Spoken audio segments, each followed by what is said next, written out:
Oke, ini bahasan terakhir nih di bab yang ini. Jadi kita udah belajar tentang sejarah sebagai ilmu udah, sebagai peristiwa udah, sebagai kisah udah, dan sekarang kita belajar sejarah sebagai seni.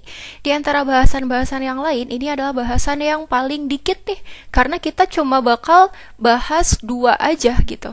Apa sih yang bakal kita bahas di bab ini gitu ya? Yang pertama pengertian, pengertian, lalu yang kedua, maaf. Oke. Yang kedua, itu kita akan ngebahas tentang unsurnya. Jadi, unsur-unsur sejarah sebagai seni. Yang pertama, kita mau ngebahas dulu nih tentang pengertian. Apa sih sebenarnya sejarah sebagai seni? Apakah tentang lukisan gitu, tentang patung, tarian? Enggak sih. Enggak begitu. Jadi, menurut Wilhelm Dietheley, sejarah sebagai seni itu apa? Jadi pengetahuan tentang rasa. Jadi maksudnya nggak cuma mempelajari hal-hal yang bergerak aja atau berubah aja gitu, tapi mempelajari juga tentang motivasi. Tentang motivasi yang mendorong terjadinya perubahan bagi pelaku sejarah.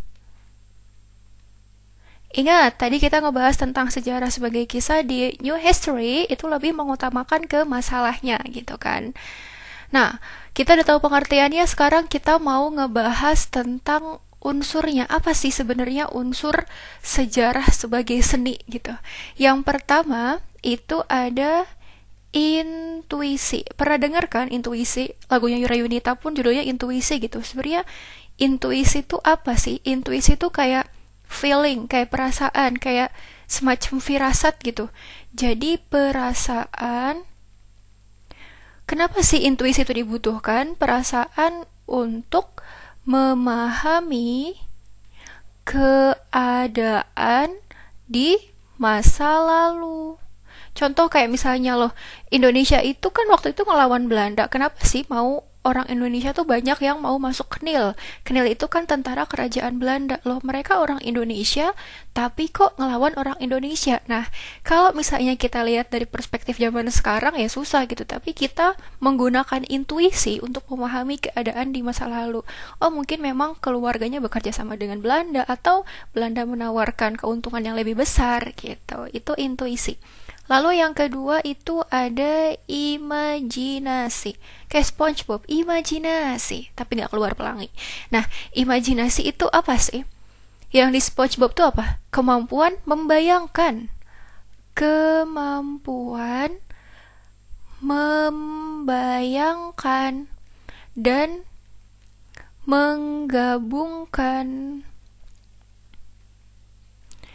antara yang sudah terjadi, yang sekarang, dan yang akan terjadi. Maksudnya gimana? Kayak misal gini nih, mau ngebahas tentang kisahnya Laura Mendut. Dia kan jualan rokok di pasar. Misalnya kita harus tahu dong, zaman dulu tuh pasar tuh gimana ya kondisinya? Apakah kayak sekarang? Enggak dong. Nah, itulah dibutuhkan imajinasi. Yang ketiga, itu ada emosi. Marah-marah gitu, enggak dong. Emosi itu lebih ke perasaan sih, bukan yang kayak emosi terus marah. Itu kayak hal yang salah tapi udah diwajarkan. Jadi maksudnya menyatakan perasaan, bukan nembak.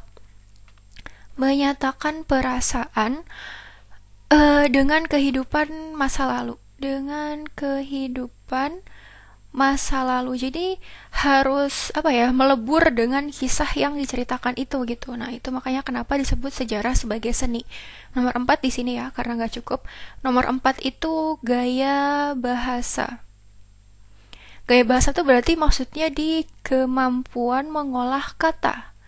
Kemampuan mengolah kata supaya menarik gitu. Gimana caranya cerita sejarah yang kayaknya membosankan, pusing, panjang, dan gak jelas ini jadi menarik dan jadi mudah dimengerti sehingga pesannya itu sampai.